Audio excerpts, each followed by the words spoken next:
Okay.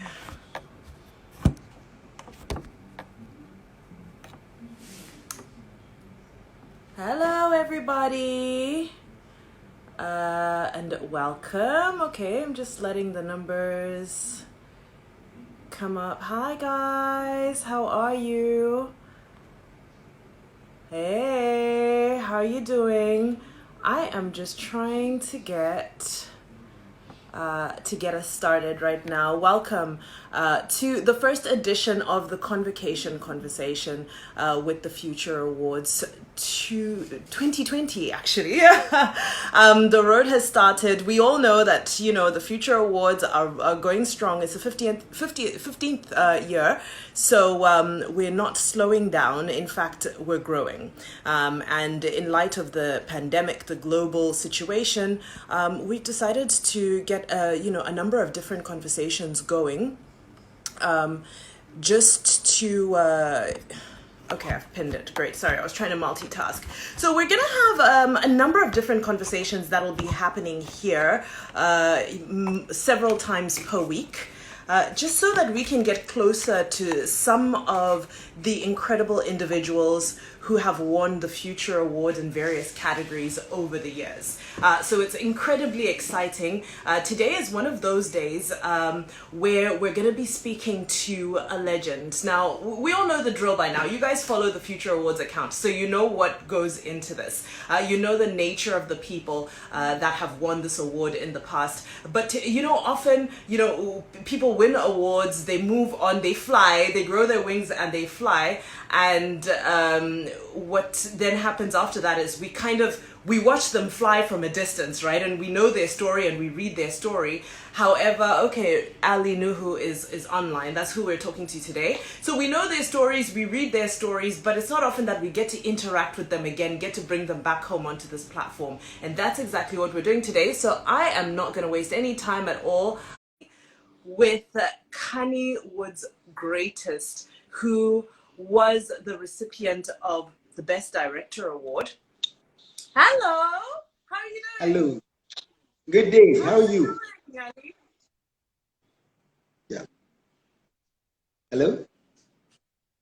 Hello, Ali, can you hear me? Yeah, I can hear you. You're clear. Yay, welcome. It's so good to have you here. And it's so good to virtually meet you. I guess this is what 2020 meeting looks like now, right? Of course. Thank Right, so you. let's get straight into it. In 2008, of course, you won the Future Africa Awards for the Actor of the Year. That's for the film Sitanda. And of course, there were Yeah. several accolades for that film as well, from directorial accolades to you name it, acting and so forth. So what does it feel like? That's 2008. We're now in 2020. What does it feel like to have that film still be able to speak for you after so many years? Uh, I must say, it's really has been a very tedious journey, over the years. Back then, in 2008, when I was nominated for the Future Award, I actually never thought I would win in that category because there were other colleagues of mine that did very well in their own in the movies that they were nominated for. But then I think Sitanda is a movie that came with a difference, the entire concept of the movie, the technical output, a lot of hard work was put into that job. We shot for over a month plus. So it wasn't surprising when I won the award with the film. And since then, like you just said, I've been flying. You certainly have. And I mean, let's get straight into that because, you're nominated for this award. At the time, there were a lot of, I think already you were getting a few award platforms that were budding for the film industry. But this was, a wider ranging. This had so many different industries at play. I want to know that Yeah. feeling when you received the award on the night. What was going through your mind, through your heart? just before you said you weren't expecting it, but then just after, what was your immediate emotion? I just felt this is a great feat because at that point in time, um, uh, all over northern Nigeria and some parts of Hausa-speaking parts of West Africa, or Africa rather, I'll say, I was very popular then. But then in southern Nigeria and some other parts of Africa, I was not well known because I haven't actually acted in so many English movies. So when my name came up in the nominees list, some people were even wondering, who is this person? Where is he from? Wow. Is he really from Nigeria? You know? But then when I won the award, the people that came to interview me that night, a lot of people interviewed me, a lot of people were congratulating me. It actually placed me in the limelight. You know, it put me out there. Many people To a new now market. knew the very night I won. They knew who I was, and a lot of people started asking about where I am from, which part of the country I am from. That's one, and secondly, what kind of jobs have I done in the past, and possible collaborations. So I was very excited. I was very excited. I never knew the platform was this, was this known, and it could push me, further the way it did. That's incredible. And, I want to touch a little bit on Kannywood, and, where Kannywood has moved to since then, because I feel like there's a period where there was a lot of momentum, and then recently, since everybody has moved to cinema, we're not hearing, the rest of the country is not hearing as much from Kannywood. Or, how much change have you seen in that part of Nigeria's film industry in the past, since 2008, since you won this award and you were opened up to the rest of the country and, of course, the rest of Africa as well? Okay, fine. The first thing I noticed is that some of my colleagues now became interested in, cutting across, not just doing our local language movies, cutting across, coming to Lagos to do jobs. Initially, when most of them were invited for productions, they usually don't come to do it. But then I think it was like a groundbreaking, move that I did. So a lot of the youths started looking that way. And for those that were aspiring to come into the industry, most people, when they're aspiring to come into the industry, especially when they want to go into English films, they usually think you have to go down to Lagos before you can make a career. Then, having seen this thing I did, a lot of them started cutting across. They start with Kannywood, and when they get offers to act in English movies, they go to do that. That's one. Now, secondly, talking about the cinema, presently in northern Nigeria, I think we have just Film House Cinema in Lagos. In Kano, Adubayo Mall. That's the only multiplex cinema we have in core northern Nigeria. So I think we need investors to invest in that aspect, because from that single cinema, filmmakers realize a lot of proceeds from that single cinema. So if we have many of such, I think it will broaden the scope of the industry and people get to hear about it more. There's something I just noticed about film distribution in Nigeria. Most of the distribution houses, when you take a movie to them, they look at what language. Is it in English? Is it in Yoruba? Is it in Igbo? Where they feel is going to fare well. So that's their catchment area. That's where they're going to concentrate when you release the movie. But sometimes you produce a Hausa movie, and that Hausa movie, it could do well in southern Nigeria. It all depends on the content of the movie, the technical standards, so, I mean, the effort that has been put into that production. So I think that barrier is there, and it should be broken. Yeah. Even though some people will tell you, okay, fine, if you want your film to run in southern Nigeria, then you need an actor from southern Nigeria. Even if the person doesn't speak Hausa fluently, but if he speaks Hausa, get him involved. I'm sure when people from southern Nigeria see him, in that movie or see her in that movie, they could be interested in the movie and they could come to watch it. So I think that as regards Kannywood movies in the cinemas. And you know, we can't ignore your location as well at the moment during the pandemic. You know, how is the situation in the north? Because I think I believe I speak for almost everybody who has access to social media when I say we are absolutely tired of, you know, things going viral, this video, this report, that report. You're there on the ground. How's your experience at the moment with the lockdown? I believe your lockdown has been extended. So, you know, what's the sentiment on the ground? Okay, yeah, well, you see, I came back to Kano on the 15th of March. That was on my birthday, a day after the AMVCA. And then, you know, we have already had the first index case in Nigeria, and everybody was scared. In fact, there was a rumor that went around that someone came from the abroad and attended the function, so people need to quarantine themselves. I think I think the NCDC handle, Lagos State's, NCDC handle, confirmed that there was a photographer, I believe. Yeah, so there was panic. Then the NCDC in Kano summoned me. They came to meet me in the house and they asked me to quarantine myself, and they did a test, and the test came out negative after 2 days. So that very week, so they actually came to your house. Of course they did. They didn't come to my house. So Kano State government in that very week decided to impose the interstate lockdown even before we had the first case in Kano.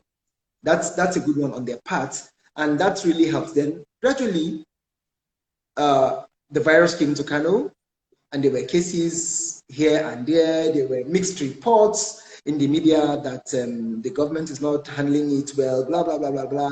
People are dying in Kano. People dying in Kano. I happen to be a part of the Kano State Task Force on COVID-19 because we did a couple of campaigns for them. So I was in the picture. I knew what was happening. It's not as if the government was not concerned about issues on ground. There's this confusion or this misinformation that people or the media did not report properly. Most of the private hospitals in Kano decided to shut down because they were scared. You know, ordinarily, if somebody falls ill and the person feels they are registered to a hospital, they could just go to the hospital. Even though the NCDC has been telling people if you come across anybody that has the symptoms or you personally feel you have the symptoms, you should call the number. People were not into that. When they get the symptoms, they go to private hospitals. So because the healthcare personnel are trying to protect themselves, just so they don't get exposed to the virus, a lot of the private hospitals closed down, and they were not admitting people. Now, amid that period of COVID-19 coming into Kano, there are other people that have been patients of illnesses like hypertension, you know, diabetes. Some had kidney issues, heart issues, liver issues. These are people that need medical attention, immediate medical attention. But then you move from one hospital to the next. For instance, I have a friend whose mother was taken to 5 different hospitals within 5 days, and they refused to admit her, and she ended up dying. Different symptoms. So you can't attribute that to COVID-19. Yes, COVID-19 scare is responsible. It's not as if she was infected by COVID-19 and that led to her death. So you see, that's mixed report. So we have to be doing a lot of you know, creating a lot of awareness, making people understand that you need to quarantine yourself. One, the lockdown came, people were complaining that they didn't have foodstuff in the house. Some of them will tell you they feed from hand to mouth, so they cannot be at home. But then if it's only when you're healthy that you can go ahead and do other activities, or other daily activities. So we now were creating, skits, and we're doing a lot of campaigns, pushing on social media, and doing the very best we can to educate the society, so people will understand that you're not being forced to go under lockdown for no reason. It's for yourself. For your own safety. It's, And of course, yes, as for part your of own safety. And the campaign, as we build up to yeah, and it. we're at the point whereby everybody needs to be responsible, just so you can help other people. So that's Exactly. the situation in Ghana. And I was even surprised because a lot of people thought citizens of Kano will be rude towards the lockdown rules, but then they adhere to it. Okay. If you don't have a very cogent reason for you to go out, people don't go out. People stay in their homes, and it's been well so far, even with the Ramadan and everything.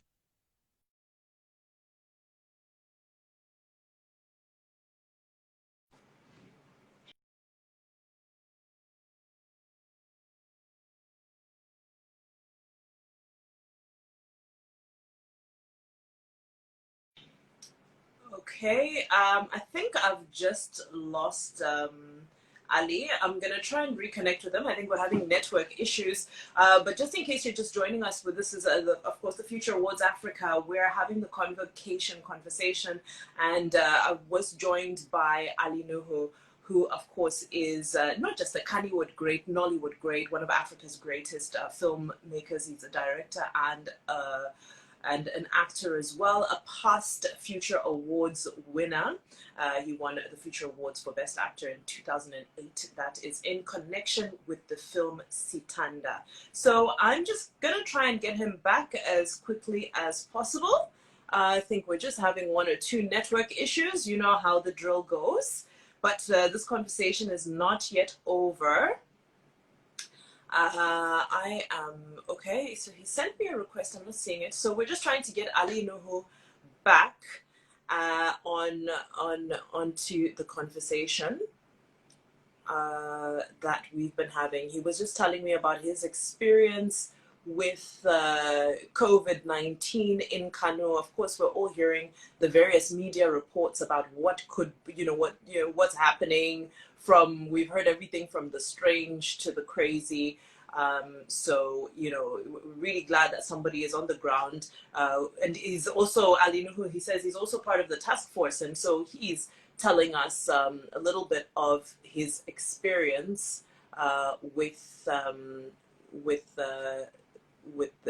during this period. So I am trying to locate him and get him back into the conversation. Okay, so I've just, Ali, if you're with us, I've just sent you a request. All you have to do is accept my request so we can continue the conversation.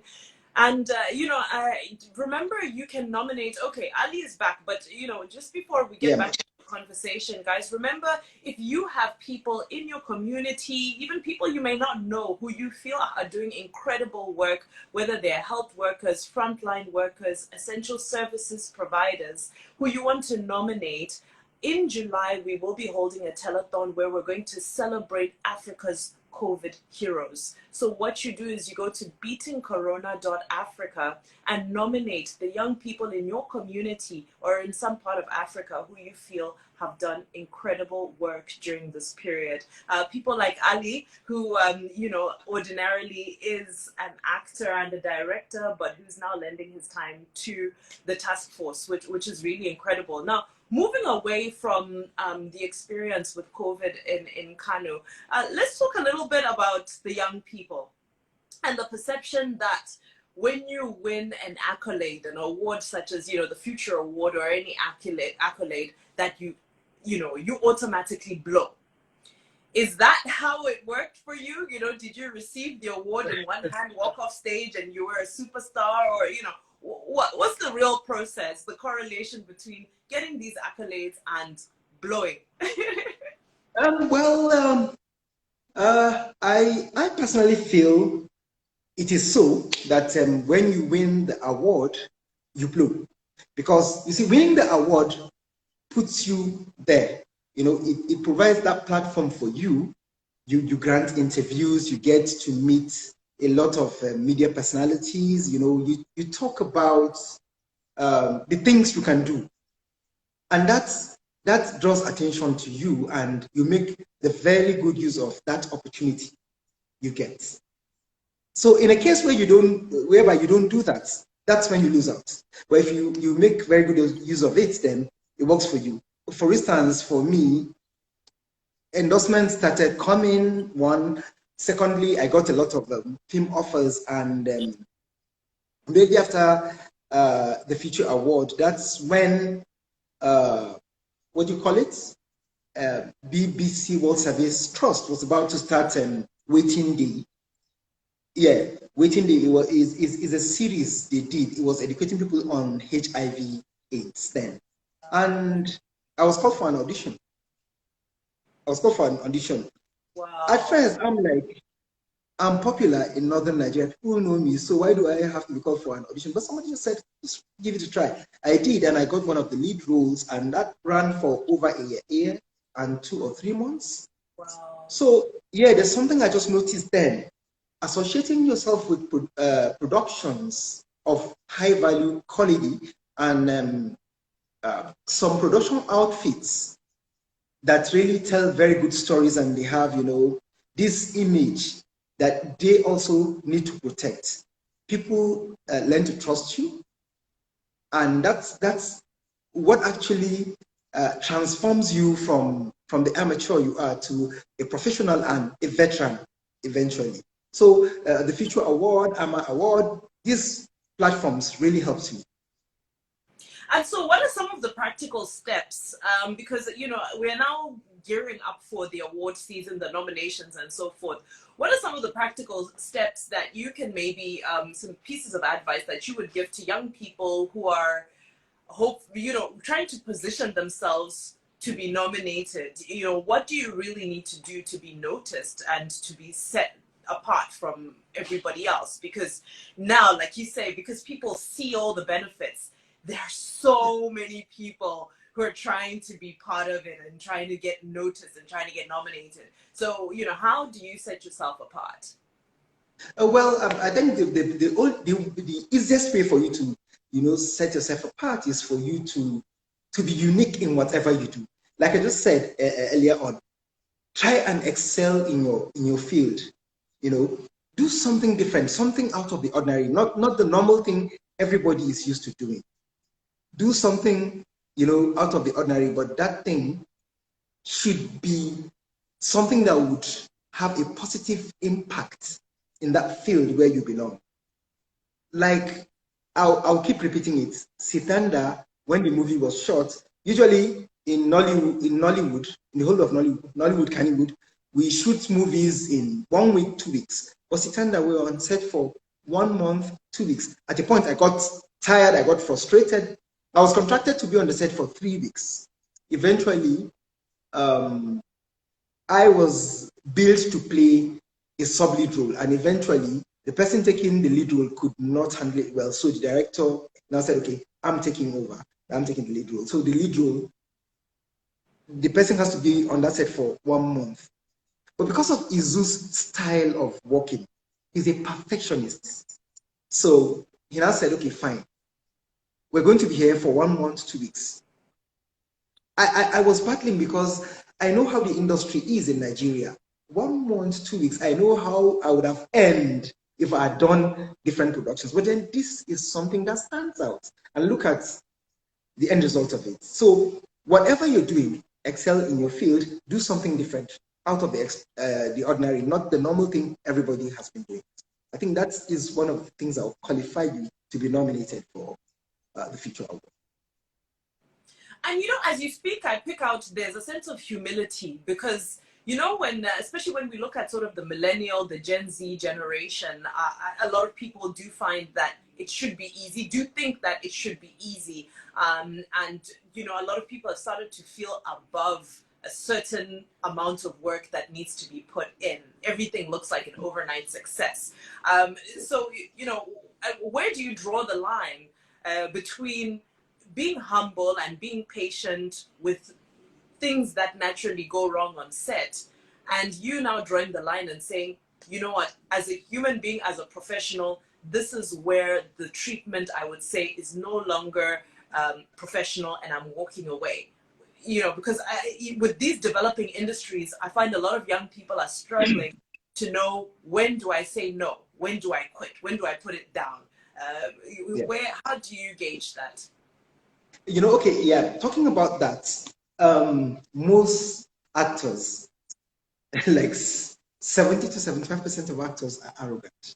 In fact, I've met someone, 70%. yes, Okay. 70 to 75% of actors are arrogant. In fact, some people believe if you're not arrogant, then you can never be a superstar, the so-called superstar. But I don't think so. Wow. I don't think so, because now you can't be arrogant to the people who make you. Yeah. They put in the money, they do the technical work. Fine, you're an actor, you do your own parts. But then if these people are not around, you can't do it alone. So you need these people. And now, one secret to the success of a production is when an actor gives their all to a production.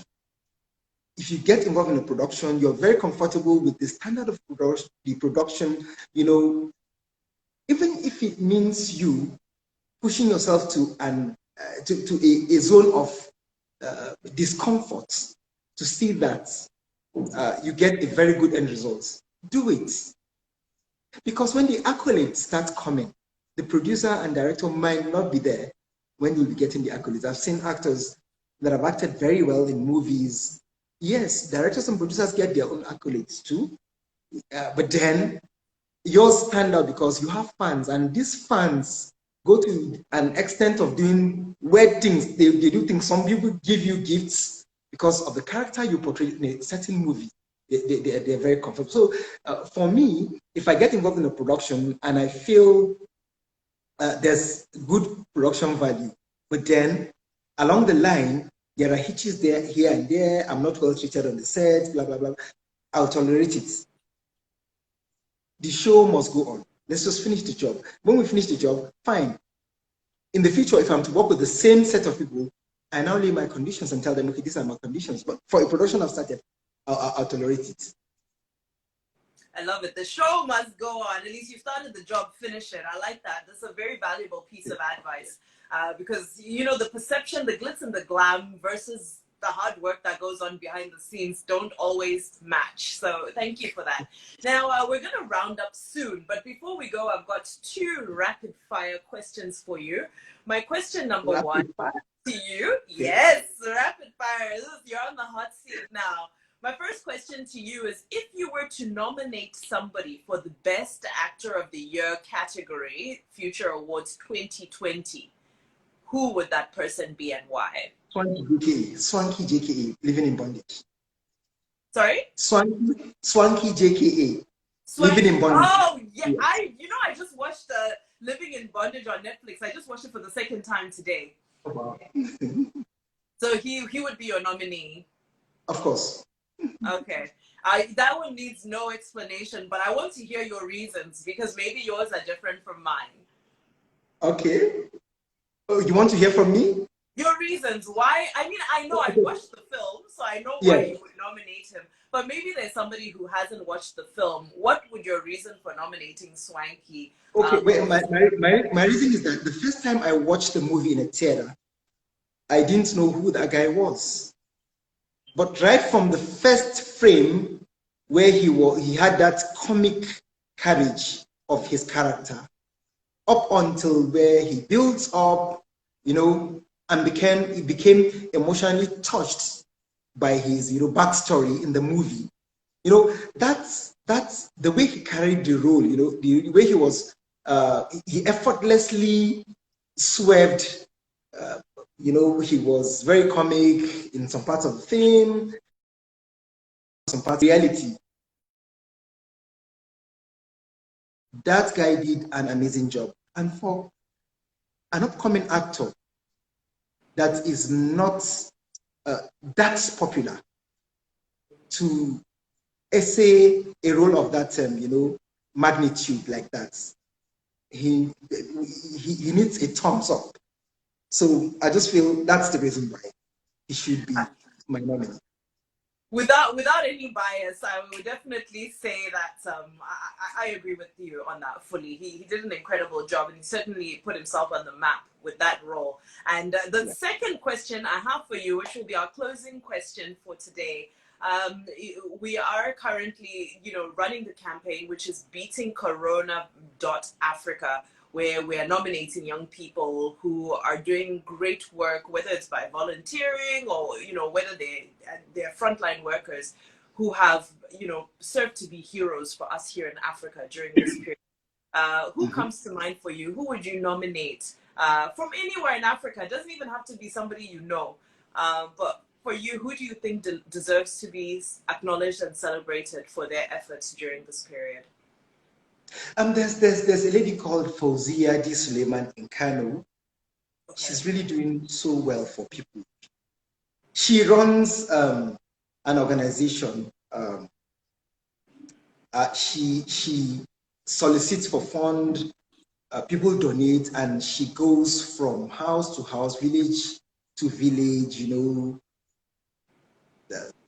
Around the city, from one area to the other. She donates foodstuff to people. Some people that are sick, she makes sure they get adequate medical attention for Zia Suleiman. She happens to be a scriptwriter in Kannywood and also a staff of Arewa 24. But that's that part of philanthropy that she's into, she's really doing very well. And for the donors, I've come across some of her donors, and they told me she's been doing very well. They could vouch for the money they've given to her. She uses to do the right thing. So that's the person I would nominate. That's your nomination. Incredible. Well, if anybody else wants to nominate her, remember the website is beatingcorona.africa. But I've taken note of her name. I'm sure she's on social media. I'm going to go and follow her because I always love to hear individuals who are making an impact. Ali, this has been incredible. Thank you so much for your time. We've learned a lot, and you've inspired a lot of people, I know, from this conversation. And I look forward to the class of 2020 from the Future Awards, especially in the Best Actor category. Do you have any final words before we go? Well, I'll say thanks for having me. The king of Kannywood. What are your parting words? Hello, everyone. Hello, everyone. Thanks for joining the conversation. Well, I'll say thank you for having me, and thank you to the platform, the Future Awards Africa. Thank you very much. I'm short of words to express my gratitude because giving me this platform has really, pushed my career in so many ways. I know the kind of organizations that have contacted me because I'm an alumni of this platform. So thanks. And thank you for being great, for being excellent, and for always making a difference in all that you do. We appreciate you. That's Ali Nuhu.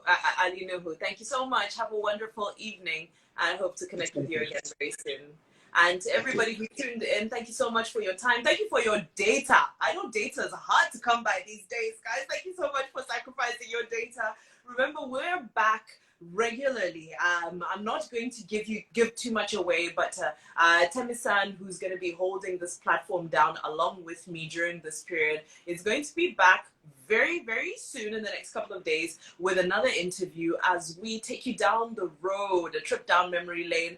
We celebrate and converse with former winners of the Future Africa Awards. And until next time, thank you so much. Remember to hit the follow button for the Future Africa platform here on Instagram in case you are not following. And also remember www.beatingcorona.africa. I saw so many comments where people are agreeing with Ali that Fauzia deserves to be nominated. Please nominate her, guys. Go to the website, make the nomination for her so that she can get the recognition she deserves for the hard work that she's doing. But until next time, thank you so much. My name is Vimbai. You can catch me on @the_Vimbai. Bye-bye. Have a good evening.